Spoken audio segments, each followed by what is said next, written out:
Hi, welcome to the Foolish Philosopher. And today I have a particularly foolish philosophy for you. It's regarding raising children. What if, as a parent or caregiver, you make it your primary objective to make your child nice? Humans, and that includes children, are created from a mixture of biological and cultural forces. I would argue competition is a potent biological motivation shaping the behaviour of any child. The nature of this competitive urge is determined via cultural influences. This can be derived from both society in general or the specific family unit. A child may wish to compete at tennis, mathematics, or computer games, for example. Research has shown reward is a far superior motivator to punishment. Dr. Eveline Crone's 2008 study shows this is particularly true of children below the age of 12. An effective way to shape a child's behaviour is to utilise their natural motivational systems, like competition, and apply reward to shape their behaviour. What if you provided outrageous reward for altruistic behaviour? I'm personally fascinated by altruism, which is defined as selfless concern for the well-being of others. What if your basic child-rearing philosophy was to create young altruistic individuals using natural competitive urges? Reward was only provided for doing nice things, like caring for others, being kind, listening to people, and putting others before yourself. Returning to our example, this wouldn't deprive the child of the opportunity to play tennis. Instead, rewarding the child for altruistic behaviour on the court in favour of rewarding the child for winning or demonstrating talent. At this point, you may be thinking, this is a recipe for creating people who are very open to manipulation by individuals with a much more selfish agenda.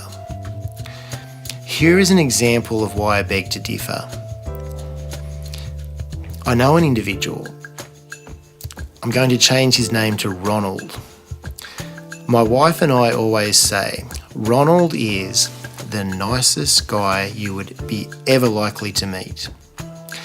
My wife even presented this assertion to his wife, and you may expect her response to be along the lines of, oh, he has his moments. Instead, she confided, I know, I even take advantage of it myself. Sometimes after dinner I sit and I think, if I just wait one more minute, Ronald is going to get up and do the dishes.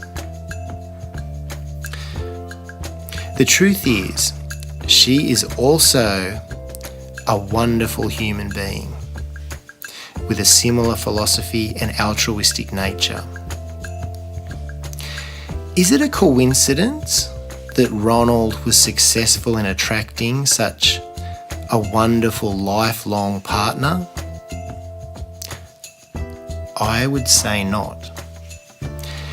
Is it a coincidence Ronald's face is never devoid of a smile? I would say not. Is it a coincidence that Ronald is universally liked, respected, admired, and even successful? I would say not. The cognitive trade-off theory, a theory which focuses on a possible explanation to the adaptive cognitive development of chimpanzees comparative to our species, implies that human beings' greatest achievement is socialization. It is the ability to work together, communicate, and share in order to overcome life's obstacles. This continued collaboration led to the development of language, symbols, and all of our other impressive technologies. Why wouldn't this continue to scale in modern society? Do competitive, individualistic goals promote egocentricity, narcissism, and loneliness? Do altruistic, community-based goals promote collaboration, self-esteem, well-being, and happiness? What if the most effective strategy to improve one's personal situation is to look out for everyone other than number one? My assertion is that selfishness may promote a short-term success, but altruism provides a framework for suiting long-term and lifelong success. Teaching your child to place the needs of others before their own will make people like them, want to be around them, and most importantly, offer them opportunities. Looking at a child's development from the perspective of cultural influence, the early and formative years are dominated by parental direction. This allows opportunity to instill a strong desire to serve others using a reward system. Imagine being able to utter this sentence. Because you were so considerate of Mummy's feelings, you can now, as a reward, do something nice for Daddy. Optimistic? As your child ages, general society will become an increasingly greater influence upon your child. This will undoubtedly offer challenges, but it will also offer opportunities to orientate the rewards offered by society from a less egocentric perspective. They will already be armed with the ability to understand the point of view of others. This is invaluable for long-term life success. Upon asking elderly people to identify regrets and things they may have done better, the answers always focus upon connections with others and building relationships. What better gift could you give your child than imparting the wisdom of well-travelled people whom somewhat have unravelled the mysteries and secrets of life? Nice guys finish last is a catchphrase used to promote the benefits of selfish behaviour. I have an alternative perspective to that concept.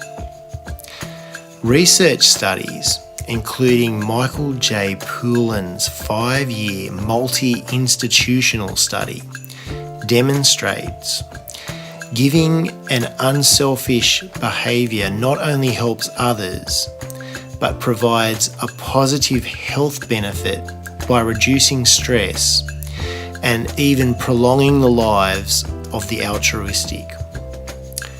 Hence, nice guys finish last. I hope you enjoyed that foolish philosophy. I'd love to hear from someone who has used a similar strategy or has heard this strategy and wants to implement it into their own child rearing philosophy. If you enjoyed this theory, you could consider subscribing to the Foolish Philosopher channel. You can also share videos on social media or follow Foolish Philosopher on various social medias and content sharing platforms. Links are in the description. You can also support the work at Patreon or via my website. And I would love to see you again for another foolish theory. See you next time.